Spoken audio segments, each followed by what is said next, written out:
اعوذ باللہ من الشیطان الرجیم بسم اللہ الرحمن الرحیم ایاک نعبد و ایاک نستعین۔ آپ لوگوں کو پتہ ہے جیسے کہ الیکشن کمیشن آف پاکستان کے پاس جو بھگوڑے ایم این اے تھے، چور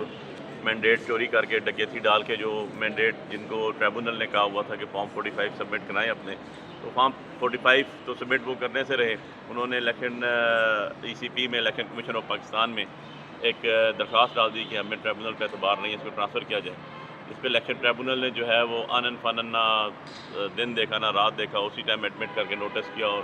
آج فیصلے کے لیے رکھی ہوئی تھی۔ ہم نے اس کو فیصلے کے خلاف جو ہے ہائی کورٹ میں چیلنج کیا۔ چیف جسٹس اسلام آباد عامر فاروق صاحب کے پاس وہ پٹیشن لگی تھی۔ تینوں ایم این ایز ہم نے چیلنج کیا اس کو، حقیقی ایم این ایز جو ہیں ہم اسلام آباد سے یعنی 46 47 اور 48 میں خود، اور اس کے اندر آج ابھی آنریبل چیف جسٹس صاحب کے سامنے آرگومنٹس ہو چکے ہیں۔ اب وہ آرگومنٹس کے بعد انہوں نے فیصلہ محفوظ کر لیا، تو ہم امید کرتے ہیں کہ فیصلہ جو ہے وہ اتنا لمبا محفوظ نہیں ہوگا کہ ای سی پی اپنا آرڈر ہی اناؤنس کر دیں، کیونکہ ان کو تو بہت اجلت ہے، ان کو بھی فارم 45 دینے پڑتے ہیں۔ ہم نے تو اپنی پٹیشن میں ای سی پی کو بھی پارٹی بنایا ہوا ہے کہ آر او اور ای سی پی اور ریٹرن کینڈیڈیٹ جو ہے راجہ سنتالی صاحب، انہوں نے مل کے ساری یہ گبن کیا ہوا ہے، یہ ڈکیتی کی ہوئی ہے۔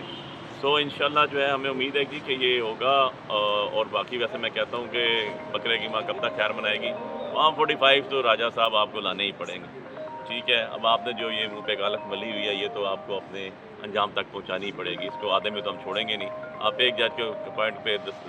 وہ دوسرا جج ہو، ایک پہ اعتراض کریں، دوسرے پہ اعتراض کریں، لیکن اینڈ آف دا ڈے جو ہے آپ کو فارم 45 لانے ہی پڑیں گے، کیونکہ یہ عوام کا مینڈیٹ ہے، یہ عوام کا چوری شدہ مینڈیٹ جو آپ کے پاس ہے، جو آپ نے جھوٹے قرآن اور حلف اٹھائے ہوئے ہیں، ان کی تو آپ کو پڑھنی ہی پڑھنی ہے۔ لوگوں کی بھی آپ کو امانتوں میں خیانت کرنے کا بھی آپ کو بالکل اجر ملے گا، اور جو آپ نے اللہ اور اس کے رسول کے اوپر جھوٹے قرآن اور قسمیں اٹھائی ہوئی ہیں اور حلف اٹھائے ہوئے ہیں، ان کے بھی آپ کو ضرور سزا ملے گی۔ بالکل آپ کسی طرح بھی بھاگنے نہیں دیں گے ہم آپ کو، اور آپ اس عوام کے سامنے بھی جواب دیں، اللہ کے حضور بھی جواب دیں، اور انشاءاللہ بہت جلد فیصلہ بھی آ جائے گا۔ سر یہ کینڈیڈیٹ کا نام راجہ صاحب کے ذریعے ریٹرن کینڈیڈیٹ ہوتا ہوگا، ساری دنیا کرتی ہے، اس میں ہم نے تو نہیں کہا، اس کو کچھ بھی ایسا کوئی ایسا اس میں ایسا لفظ نہیں ہے میں نے کہا جس سے کسی کی توہین ہو جائے، ٹھیک ہے۔ تو آپ کو پتہ ہے کہ مینڈیٹ چوری ہوا ہے، مینڈیٹ پہ ڈکیتی اور دن دہاڑے پڑی، اور آپ لوگوں کی امانت میں شامل ہوئی، یہ تو آپ لوگوں کے الفاظ ہیں بھائی، یہ تو آپ لوگوں کو کہنے چاہیے۔ بغیر صاحب یہ بتائیے کہ کل بھی یہ مسجد جیسے ماننی اللہ حضرت کو کہا کہ سیاستدانوں کے ساتھ بیٹھ کر جو مسئلہ پچھاڑے کے آگے چلے، اس میں اللہ حضرت نے یہی کہا کہ فارم 47 کے ساتھ میں نہیں بیٹھنا چاہتا،